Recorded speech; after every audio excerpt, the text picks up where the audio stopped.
Добро вечер и добро ни дојавте во вечерашното издание на емисијата Тунел. Во светот едно од 10.000 или едно на 25.000 новороденчиња се раѓа со синдромот наречен Прадер-Вили. Инаку ова генетско заболување или состојба или синдром, веќе како сакате, се јавува кај новороденчињата и се забележува уште при нивното раѓање.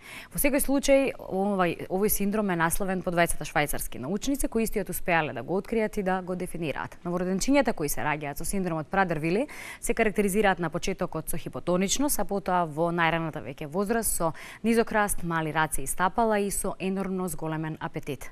Токму на оваа тема малку повеќе вечерва од луѓето кои во прво лице секојдневно се сретнуваат со овој синдром и ќе ги поканам нашите гости кои ќе ни се придружат. Доктор Елена Шукарова-Ангеловска, добро вечер. Добро ни дојдовте и ќе ја поканам господја Валентина Костовска. Добро вечер и за вас. Добро ни дојдовте. Повелете. Благодарам за присуството. Отвараме една тема која мислам дека ќе биде непозната за многумина. Сепак овој синдром постои, го има и кај нас и реков вие од прва рака се соочувате со секојдневно со истиот или со лицата кои го носат истиот. Вие се разбира од медицински аспект, а вие, Валентина, имајќи го тоа во вашето најблиско семејство. Би започнала со вас и вашата лична и емотивна, се разбира, приказна, семејна, кога за прв пат дознавте дека вашето дете, односно новороденче, го има овој синдром. Предпоставам било за вас тоа сосема непозната, нели, состојба во моментот. Со Прадер-Вили синдромот се запознавме на 10 години. Пред тоа нашето дете се водеше како церебрална парализа.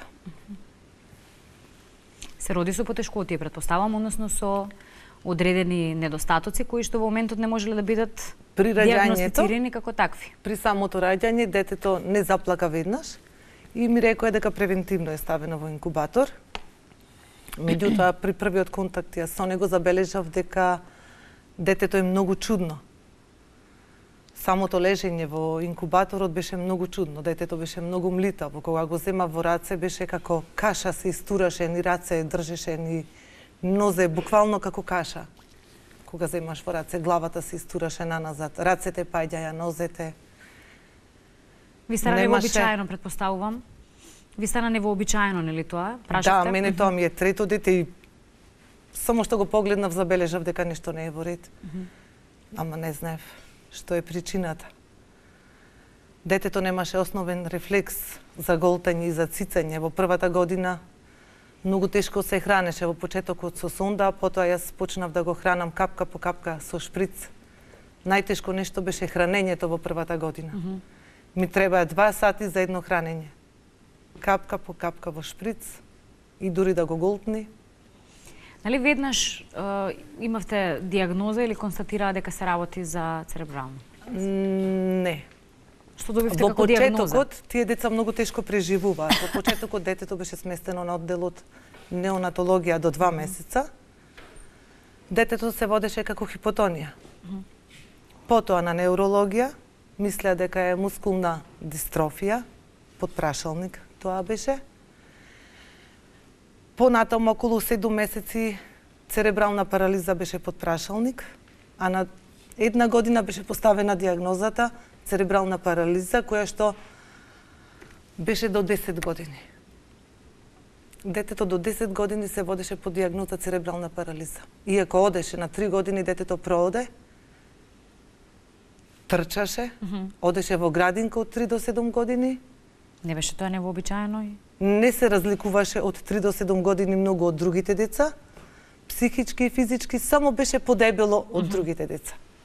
Ајде тука малку ќе вклучиме докторката, бидејќи се работи за специфичност во диагнозата, бидејќи од она што јас имав можност нели да го прочитам и да го пронајдам како информација, дека генерално новороденчињата се диагностицираат веднаш скоро по раѓањето. Така е во светот, тема ја знам од фактички од првиот ден, така да низината приказна ми е многу позната. Навистина беше дете кое што беше многу специфично и затоа јас бев повикана за одредена генетска диагностика. Во моментот се помисли на многу почестите синдроми на кои што почесто се среќаваме со хипотонијата, како и да е првите генетски резултати излегува добро. Во тој момент на клиниката немавме можност за ова испитување кое што беше направено кај има многу покасно. Сомнението беше поставено некаде во негде 4, 5, 6 годишна возраст, од кога веќе почна знаците на нагло дебелење и токму тој бифазичен развој беше карактеристичен. Хипотонија со ненапредување, со потешкоти во хранење во првата година и нагло дебелење во втората година и натаму. Така да диагнозата беше поставена од кога се обидовме и од кога внесовме техниката на флуоресцентна инситухибридизација во нашата клиника и тогаш беше истата поставена, значи се работи за една промена на 15-тиот хромозом. Самата генетика е прилично комплексна на синдромот, бидејќи содржи 3 форми на синдромот, генетски форми на синдромот. Првата е делеција, значи скратување, недостаток на дел од 15-тиот хромозом. Втората е импринтинг, промена, каде што фактички двата хромозома потекнуваат од мајката, го немаме татковиот хромозом. И третата промена е мутација во самиот импринтинг регион кој што се наоѓа на 15-тиот хромозом.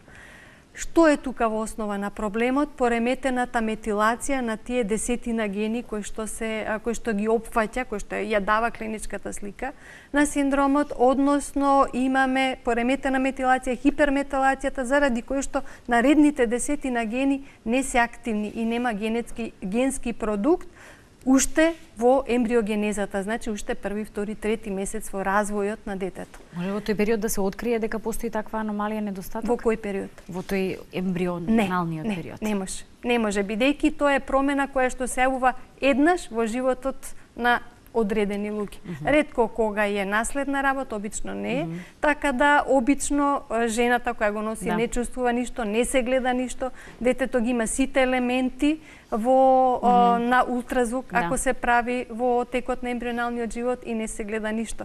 Фактички и кај ема ни требаше еден малце подолг период за да го дознаеме проблемот.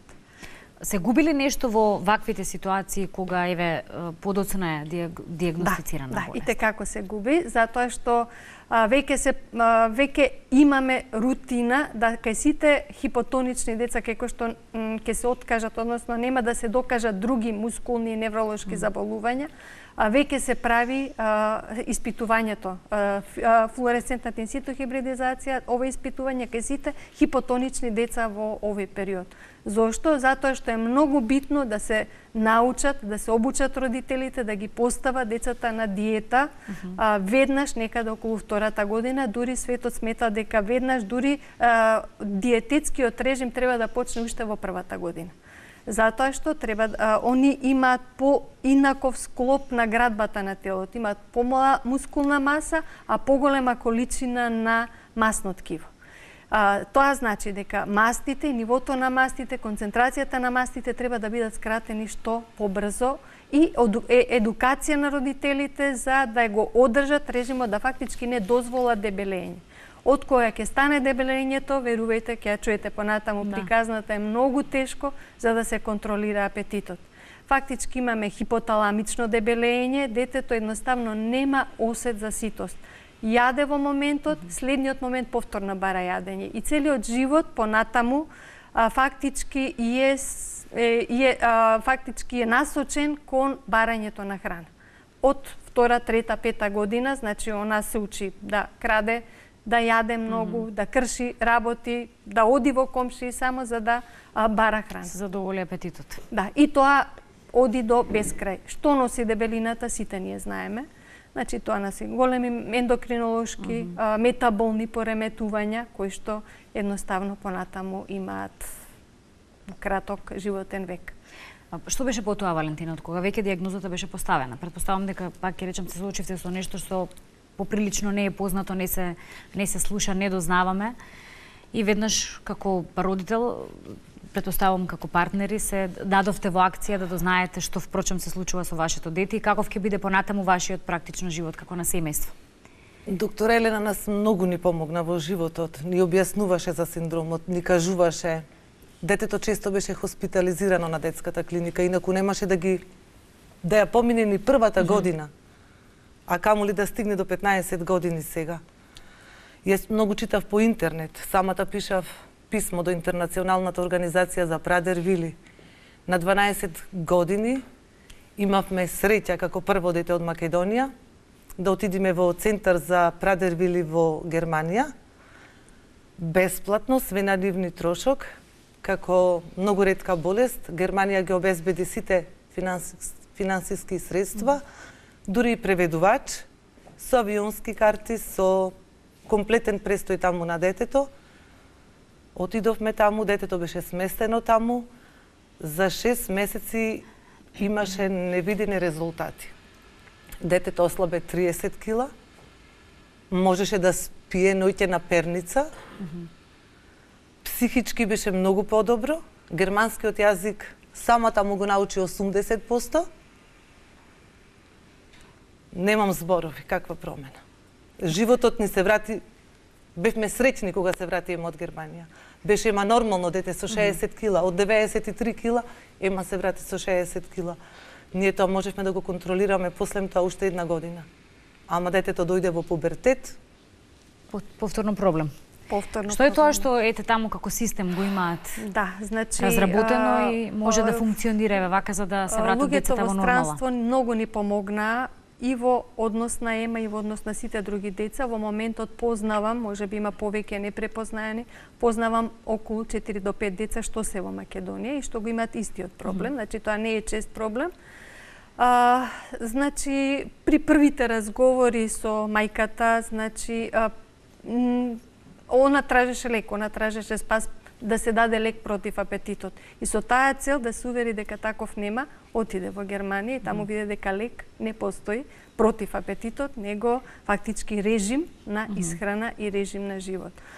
Луѓето во Германија и во некои други европски центри го нема тоа сепак во сите европски центри, во сите европски држави, ги имаат организирано овие на некој начин центри, куќи во кои што се прифатени повеќе вакви деца.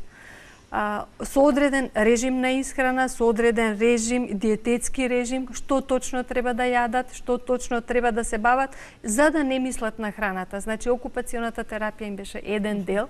По цел ден се занимаваа децата, по цел ден психолози, педагози се работеа, само за да им го отстранат, отфрлат вниманието од храната, каде што е фактички нивното прво насочување. Така да, само со овој режим се види дека има успех без никаква терапија. А останатите луѓето кои што ни помогна, дојдоа овде, организиравме една заедничка конференција и со сите педиатри, посебно со неонатолозите за брзото и на првичното препознавање на овие деца, уште како новородени. И фактички створивме еден нет, една мрежа на стручњаци, ендокринолог со ендокринолог, диететичар со диететичар, за да успееме да направиме овде еден таков центар. Работата е секогаш финансиска, се обиде да се направи некој вид на предлог проект, сега сме во фаза на подготвување, изготвување на тој предлог проект, каде што фактички ќе биде опфатен некој дисперзиран центар надвор од градот. Значи, тоа е битното. Не сме да биде во градот, каде што детето може да дојде и до самопослуга, да украде таму храна, до кујна и така натаму. Значи, тие куќи се без храна. Доваѓа со комбе и се носи храната во точно одредено време и само тоа. Значи, немаат достап до храна. Тоа е проблемот, да не се гледа храната и што и да е, и колку и да вика, колку и да бара храна, да не му се даде. Предпоставам, тоа е многу мачно. Дома неизводливо. Значи, вие сепак имате и две други деца? Имам две други деца, студентки на стоматологија. Четворицата се мачиме околу ова едно дете и не успеваме ништо да смениме. Каде ви е најголемата борба? Кај е најголемиот проблем каде што имате потреба и институционална, еве од државата, фондот може би да излезе во пресрет и така натаму, бидејќи најдиректно сте пак, ке речем, погодени од... Најголемата борба сега, во овој момент, животот на нашето дете, секој сат е во прашалник. Само заради дебелината. Секој сат и секој ден ние живееме под страв, под стрес дека ќе се случи најлошото. Детето ноќе не спие, 24 сати не спие, ние сме уморни, ја пазиме цел ноќ и цел ден, ја слушаме како диши. Детето воопшто не легнува на перница, цела е во отоци, од дебелината плюс има и отоци. Не може ни една минута да помине на перница да лежи. Цела ноќ се мачи, се гуши, се тепа овдека, викаме гуши, не можам да легнам ни една минута, па станува, шета цели ноќ и цел ден. Ние сме веќе изморени психички и физички. Не можеме не еден ден, не еден месец, години се во прашање. Сите дома сме уморни, а ние двајцата одиме и на работа. Сепак имате грижа, пак ќе речеме, за цело семејство. Грижата најголема конкретно овде или најголемата мака ја имате токму со Ема, Покрај ние што патиме, ние сме должни како родители. Големите сестри се на факултет, учат, читат и се плашат секојдневно што ќе се случи. Не можат да се сконцентрираат. Која друга да терапија примаат овие деца, еве конкретно и Ема, освен нели и овој проблем конкретно и најголемиот со храната? Што е оно што им е потребно? Што им е оно што за секојдневието да го минуваат? Ема од лекови прима само метформин, 2 пати по 500, превентивно да не добие диабет заради дебелината. Во светот, сите деца Ема, кај што беше во Германија сместена, примаја хормон за раст. Меѓутоа, овдека се нема искуство, немало друго дете пред Ема да го прима тој хормон и немате. А сите деца во Германија го примаја, Ема гледаше и сака, дури и се кара со доктор Елена.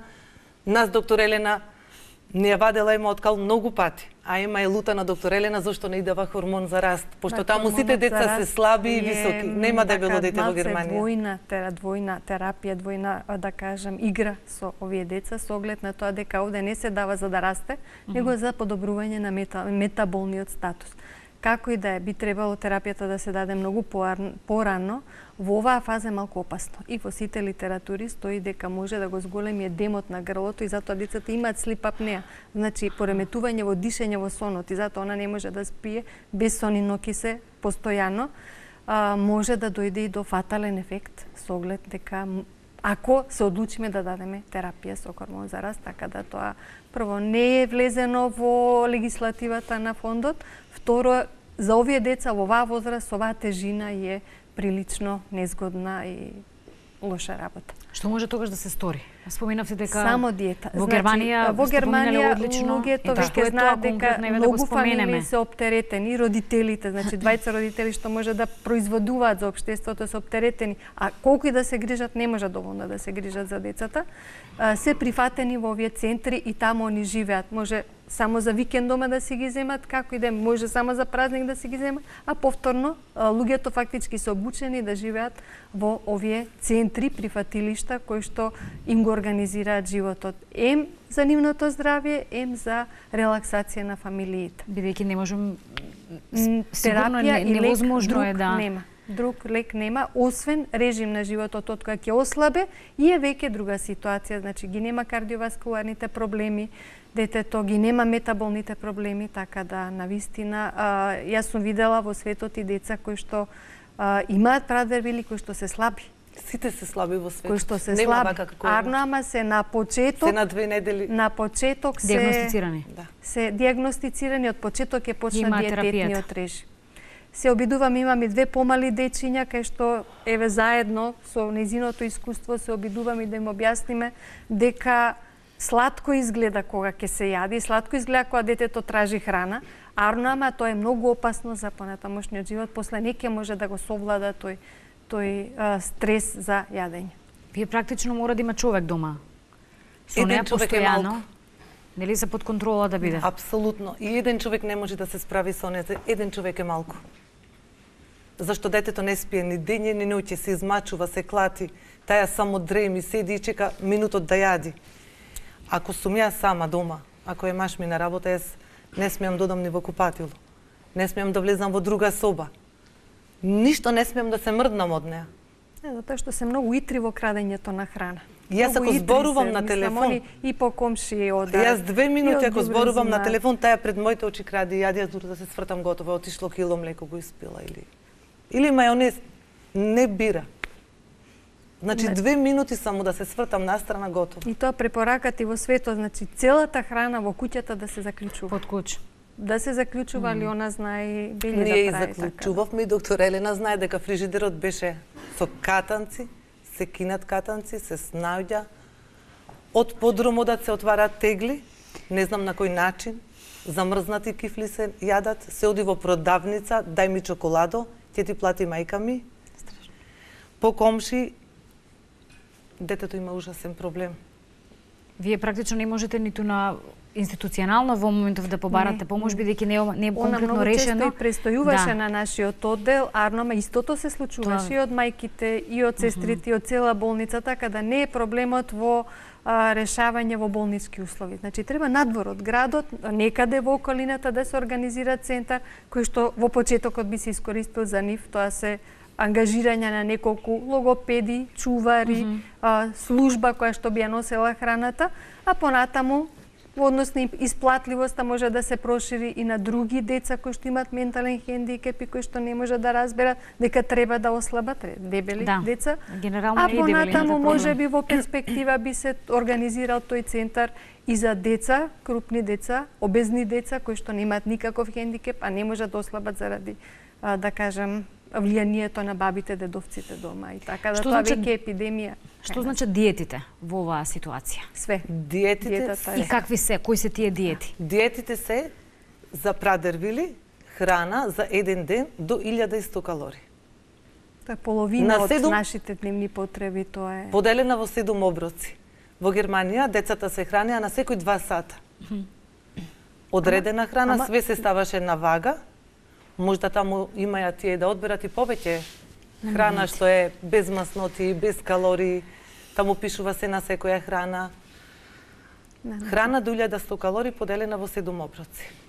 Тоа чини многу типот на храна која се Не, дели али за овие деца? мислењето за храната е исто така многу битно. Значи Сигурно треба тоа секој броење, оброк да е точно одреден, точно одредени калории, фактички храна без калории ако може. И многу затоа да што изгледа. И да изгледа многу. количински да изгледа вака естетски повеќе, а уствари внатре да не Да нема содржи калории. ништо. Има проблем кога можеби ќе сервирате вие порција салата, која е нели најниско калорична. Ќе ја сервирате за тогаш оброк, нема проблем, ама тај бара уште. Уште, нема крај. Уште. Можда може да изеде едно прасе. Да, тоа е. Не стигнува значи информацијата дека Апсолутно. организмот е сит. Нема информација дека детето е сито, дека тоа е хипоталамичен проблем кој што на вистина осет за ситост преку тие медиатори на реакцијата во хипоталамусот не кажува дека детето е најадено. Тоа е проблем. Сега, јас, доктор Елена, знае дека пред пубертет, јас и пред да оди Германија има во еден месец ја ослабев и 10 кила. Детето не беше во пубертет. Ние сите се врзавме дома четворица. Значи не мрдавме минут од незе, тогаш ослабе 10 кила, ама детето беше 10 години кога се откри. И можев да ја излажам. Сега таја мене ме лажи. И сите дома не лажи. Многу се итри. Премногу интелигентна. Вие седнувате и правите слика дека сите тоа го внесувате како храна, бидејќи тоа нели здраво, дека тоа Не се е вашите интересира. оброци. Не. Во Германија, не допира до нас. Тоа едноставно тој треба да биде оброкот и толку треба да стане и да се занимава со Аха, нешто себично друго. гледаат за себе претпоставувам. Само за себе. Во Германија психологот и објасни. Ема, ако јадиш ти како твоите сестри, ќе умриш. И кажа во очи, ќе умриш, ема ако јадиш како твоите сестри и како татко ти и како мајка ти. А ако сакаш сестрите да умрат, треба тогаш тие да јадат како твојата храна, ти како што сакаш, тогаш ќе умрат твоите сестри. Дали го сакаш ти тоа? Не. Колку трае тоа? 1 минута. Во моментот. Тогаш таја и се лажеше. Сега вика, и нека умрам, и се тепа, доктор Елена знае дека самата си нанесува повреди, може да повреди и друг, барајќи храна. Да и се даде колку што сака. Како се справувате во тие ситуации? Тешко. Да го гледаш тоа. Мајка си од крв и од месо, ти си го родила тоа дете. Кај што се тепа за јадење, вика, дајте ми храна, нека умрам, дајте ми да умрам. Лажат, не можам да издржам. Тешко ми е, ми се јади, дајте ми, ако треба и нека умрам. Во последниве денови дури вика дека се заканува дека ќе се фрли од прозор. Само заедно. Како може да се најде решение во ваквите состојби? Сте размислувале да ја напуштите можеби државата, не знам ако веќе имате некаков систем Апсолутно, во овој момент. ви нуди, нели, решение сепак сработи за Ако нас некој сега ни понуди да се спаси И што би било животот тоа, на сакам да детето речем само од како храна. решение, можеби кој ви го понудила некоја земја која е поподготвена. Сега како да ни прашање овој понуди синдром. некоја земја, само да се спаси животот на нашето дете. Значи нема никаков друг проблем освен храната. Од тука ние ќе заминиме со првиот авион, цела фамилија. Зошто И кај нас сестрите и се. не може да се реши, доктор? Центар треба. Центар кој што е бил надвор од градот. Надвор Друго решение практично нема. Друго решение нема. Нема лек, нема нешто кое што би можеле Ќе се да даде, да, понудиме како терапија, било каде, да. освен режим на живот.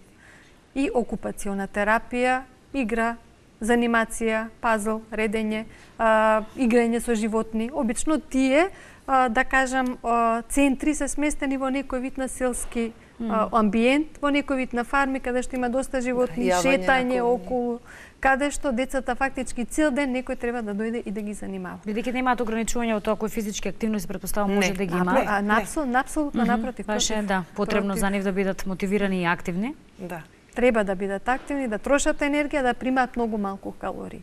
Иако е невкусно да се зборува за бројки, јас искрено го мразам моментот кога за било која состојба во прашање и споменуваме, нели, колку се наброи можеби лица кај нас и така натаму. Јас лично како знам податок 5 дечиња, кои што се 2 се веќе поголеми, како има, 2-3 се помалечки, веќе фактички на нив делуваме за да се прифати идејата, тоа за родителите е многу тешко гледајќи го детето како сладко јаде, ама мора да се прифати знаејќи што не чека понатаму.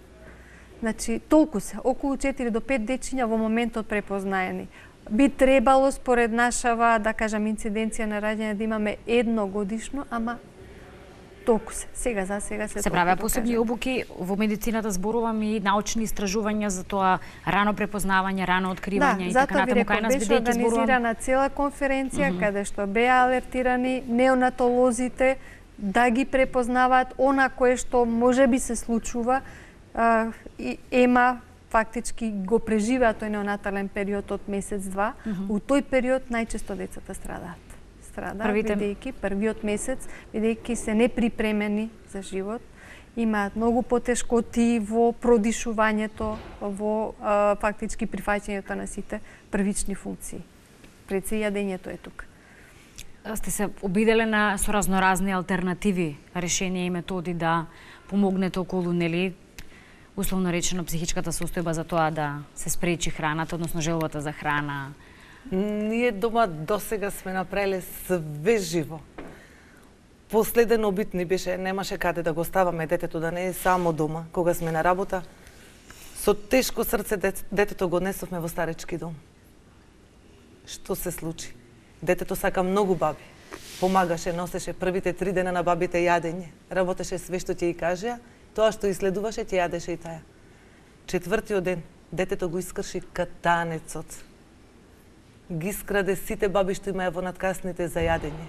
Му изеде све живо, бабите се побунија, дојдоа фамилиите на бабите, дури ќе ја казнеа жената што сакаше да ни помогне, дури сме на работа да го причувува по некој сат. Доволно е барем дневни центри да има. Проблемот со ЕМА е тоа што се обиде да стапи во контакт со центрите кои што имаат деца кои што имаат ментален хендикеп, за едноставно тие 4, 5, 6 сата да ги помине со нив. Проблемот е ист. Значи, луѓето, старателите, дефектолозите немаат искуство со борбата против храна. Нигде во државата не постои кај што можеме да оставиме центар. Не постои дневен центар, барем 4-5 сати да се одмориме ни, да поспиеме. Не се подготвени да одговорат. Не, едноставно кој ќе види дека тепа за храна, она ги напаѓа другите деца за храна, едноставно другите родители веќе реагираат. Да, бидејќи агресија прашање. И тоа страшна агресија само насочена кон храна, па дури и кон себе си. Се гребе се, штипе и тоа само мутилацијата исто така карактеристична за нив. Решение гледате ли некој? Во овој момент животот на нашето дете заради храната и заради слип апнеите ноќе е секој ден во прашалник. Ето сега исто прашам што е цела детска клиника знае дека детето секој саат му е во прашалник. Излезот е самострански центар за Прадервили, дури да се направи дека ако се направи некој центар, тоа би траело подолго време, 2 до 3 години. Животот на ЕМА е во прашалник секој сат. Се обиделе сами да пронајдете решение или центар кој може би ќе да? Она се обиде, девојчето беше таму. Беше ЕМА во Германија. Ние бевме 7 пати, ние бевме таму во тој центар по една недела. ЕМА беше среќна. Ослабе 30 кила. Беше скроз како другите деца. Ние бевме среќни, презадоволни. Детето не сакаше да сиди дома. А зошто се враќавте? Зашто имаше толку пари? За 6 месеци толку Германија плати како дете со ретка болест. Све тоа нас не го обезбеди сама Германија. Човекот што не зема, сите средства ги обезбеди. Дури и авионски карти, и престој, се комплет беше покриено од нив. Колку чини престојот? 50.000 евра за 6 месеци. За 6 месеци. Тоа е центарот. Детето таму се најде со своји деца. Беше среќно, никогаш не заплака по нас кога сидевме. Ние секој ден ни се јавувавме на телефон, ема дали сакаш да си дојдеш дома да те земиме, за да не навреди. Е многу интелигентна. Никогаш не ни рече не, туку викаше не знам. Дали сакаш ема да си дојдеш дома? Кај мама, кај тато? Не знам. И никогаш не се расплака по нас кога си идевме. Дури првиот пат кога јас ја оставив сама, детето не знаеше јазик, не знаеше дали, јас не знаев како ќе кажи кога го боли таму нешто. Детето не заплака по мене. Ја на осеа најавање коњи, во игротеки, на пливање, на танц. Немам збори. Таму... Сигурно значи за нив да се идентификуваат нели во средината, бидејќи апсолутно секој со својот. Детето не сакаше дома да се врати. Сигурно многу внимателно се прават сите тие центри и работат. Едноставно ги занимаваат. Цел ден децата, повеќе луѓе се во таа куќа каде што се опфатени негови проблемот фамилии. овде во секојдневието? Тоа излегување, комуникација со луѓе, пријатели дома. Никој ние не смееме негде да појдеме. Објаснувањето зашто се работи, нели бидејќи на вистина и кога споменав на дел од луѓето за емисијава и за синдромот Прадер-Вили, речиси секој ден беше нели во прашалник што е тоа за Рима кај нас. Зашто се работи? Ние не смееме некој да поканиме кај нас да дојди, ни да отидеме негде заради храната, пошто сегде кај нас се става храна. Во Македонија кај да отидиш знак или некој да ти дојди. Кога одам по улица, кога јас ја шетам ема, сите се вртат и ме оседуваат, ова мајка го пропастила ова дете, му дава да јади. Мајката е слаба, а детето е 110 кила. На 140 висина, има 110 кила.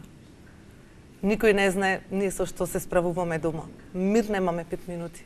Која ви е првата мисла со која станувате секој ден кога еве во ваква состојба родителот? Што ќе биде наредниот минут или сат, а не утрешниот ден? Што ќе се случи наредниот минут?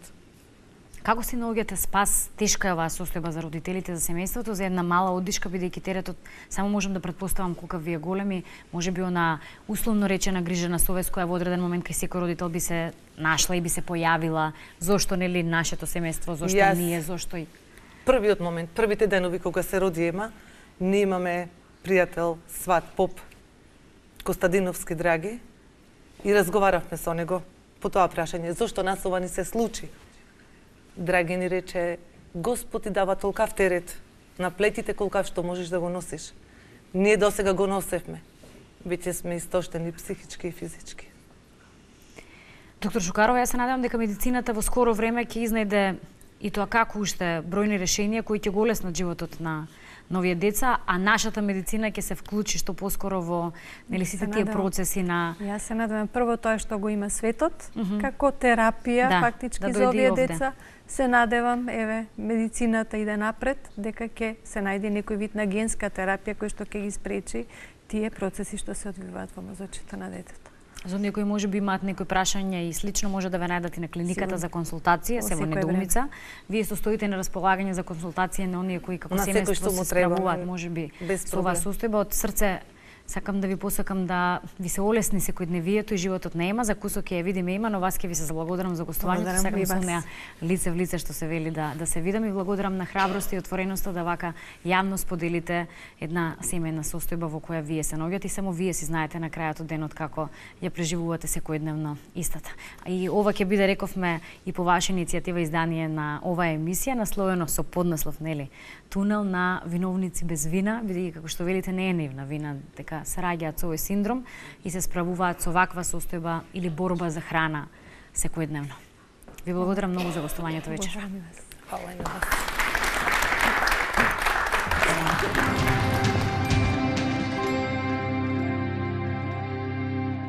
Вечер зборуваме, како што ви напоменавме и во најавата, за синдромот Прадер-Вили и во продолжение и како што пред малку најавивме, ќе ја видиме и Ема Костовска. Добро вечер за Ема. Ајде поведете, Ема и мама. Ема, добро ни дојде. Не те задржуваме многу, само малку кратко да си поразговараме. Ке може? Повели. Еве и мама ќе остане со тебе. Ако сака. Ајде, седни си, мајче. Колку години имаш, ема? 15. Ти си свесна за Прадер-Вили синдромот кој го имаш и те прави поразлично од другите деца. Да. Како ти тече еден ден, ема? Што правиш секој еден ден? И што сакаш да правиш? Играш, има одредени игри кои сакаш да ги правиш. Сакаш да гледаш некои филмови, серии. Сакаш нешто да читаш. Што сакаш најмногу да правиш? И сакам да играм. Што? Играм. Играм со кукли играм. И бојам. Има одредена кукла или некои ликови кои што најмногу ги сакаш? Обично девојчињата се по барбиките, не знам за тебе. И со пазбери со кукли. Со твоите сестри се дружиш често? Најмногу заедно што сакате да правите? Боите си, играте, те учат нешто? Ништо. Ништо не сакаат да те научат, срам да име. Тие на факултет не сакаат да те научат. Имаш проблем со храната, тоа го знаеш? Знам. Постојано бараш храна. Знаеш колку треба да престанеш да јадеш? Не. Проблем ти е тоа? Голем? Да. Што најмногу сакаш да јадеш? Све. Сакаш салати? Само луто не сакам. Сакаш салати? Само Луто не сакам. Препознавам веќе мислам и вкусови. Само луто. Точно. Салати дали сакаш да јадеш? Салатите се Сакам. исклучително здрави. Те интересира, Сакам прашуваш? навеќе благо да јадам. Најмногу? Благо. Благо. Чоколад. И се кога ќе дојдат празниците? Ќе ќе јадам. Има, знаеш ли дека тоа е голем проблем за твоето здравје, храната. Свесна си за тоа? Весна сум. Не сакаш некако да си помогнеш и да речеш нема толку многу да јадам, да ги послушам моите мама, тато, моите сестрички што ви велат да јадам помалку? Го паметиш убаво периодот кога беше во Германија, во центарот каде имаше други деца со овој синдром Прадер-Вили? Што правевте да. таму? Кажи, мама, како Играхме, шетавме. По игротека бевме. Верно, са Библиотека. секаде заедно, многу деца бевте? Си стекне многу другарчиња? Да. 5 или така 5. Што најмногу паметиш од тој период? Што ти беше најубаво тоа? Шетање? Еве, мајка ти На спомена. игротека бевме. Тоа беше најбаво. Танцувавте, пливавте, Танцуваме во школото. пливавте. Пливавме. Тоа. Овде Се- одиш на некакви такви активности? Одиш на танцување, на пливање? Не. Никте. Ти недостасува тоа да си во игротека, да одиш на пливање? Да. Ти фали секојдневно? Ти пречи тоа што си затворена, што не можеш да одиш Да. овде кај нас никаде? Сакаш другарчиња? Многу сака другарчиња да има. Остана во контакт со некој од другарчињата од Германија? Би одела повторно ако ти се покаже шанса во Германија? Сакаш да одиш повторно? Зошто? Така. Ама друга држава може, ама Германија А, не. Германија не сакаш друга држава. Лута е на едно девојче, пошто беа на иста возраст и си ги крадеа играчките. Инаку, дали ти беше таму убаво, душа? Убаво ми беше. Дали има Да. земја која што си одбра како следна каде што би сакала може би да одиш, освен Германија еве? Во Истанбул. Истанбул Истанбул сакаш да одиш. Во Турција. Зошто? Да ги видам глумците. Си гледаш серии. И будни времена гледам. Одлично. Ема, што може би сакала? Сонуваш, си размислуваш што би сакала да бидеш понатаму во животот? Што сакаш да работиш? Сакаше сестра, мене ми рече. Медицинска сестра сакам. Како мама? Да, или учителка, или готвачка, тоа. Или даделка највеќе сакам. Дадилка сака на деца многу. Бебиња сака многу. Јас од срце ќе ти посекам да што поскоро успееш да го совладаш тој глад. Да се ставиш во ред со храната кога е во прашање. Ние ќе се обидеме сите заедно да ти дадеме тебе една поддршка, затоа што тоа е пред се многу добро за твоето здравје. И сите околу тебе, пред се твоите најблиски, сакаат да си со нив и понатамо. Затоа ќе треба да се направи нешто по прашање на храната. Реков, ние ќе се обидеме некако да ви помогнеме. Најголемата помош и поддршка и најголемата мака останува на вас. Сакам намерите, сакам да не бидам џуџе. Оде се шетам во град и гледам по улица како џуџи на мали. И гледам како баба имам една ничка толкава и не може да седиме во крупа. А во Германија што правеа децата? Синот за. А во Германија сите се почка, сите. Примаја хормон за раст сите. А хормон за раст И прима. на кого си лутати? На Кочав и на доктор Елена. И на Кочова и на доктор Елена. Ама пак многу ќе си лут. видиме мене општи клечиња. За да не сум малецка. Ти си висока. А многу. Ти благодарам од срце за вечерашното гостување. Ние сме твои пријатели новиеве и ќе бидеме тука ако било што ти затреба. И ќе се договориме со твојата мама да те носиме каде што има коње, да јаваме заедно и да одиме во игротека. И тамо коњи јавав мај. Гледаш? Убаво беше искуството? Да, и игротека одевме. Би сакала повторно, така и овде кај нас има тоа да се прави. Да. Ќе одиме, ама ќе си јадеме салата. Каде? Кај што ќе јаваме коњи. Договорено? Договорено. Каде се јаваме? Има каде ќе ти кажем и ќе те носиме. Каде? Може? Овде кај нас има неколку такви ергели каде што имаат убави коњи и каде што може да се јаваат истите. И има преубаво зеленило, иако е сега малку студено. И е снег, ќе дојде скоро уште повеќе снег. Го сакаш снегот и ладното? Сакаш да шеташ? Да се дизгам. Епа ќе дојде сега тој период и убаво уште побаво кога ќе разелени природата, кога ќе ни дојде пролет, заедно ќе уживаме во јавањето. Може? Договорено од сега? Ви И благодарам. каде тоа?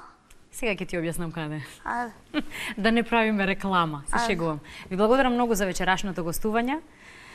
Онака народски да речем да ви е солесно и колку може медиумска поддршка имате, се надевам дека ова ќе стигне до оние институции до кои треба да стигне.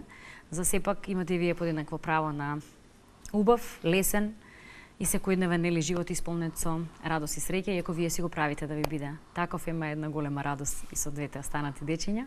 Во некоја прилика следна ќе го продолжиме разговорот, се надевам со позитивни резултати од она што вечерова го начинавме како тема за овој синдром Прадер-Вили. И ние се надеваме. Ви благодарам.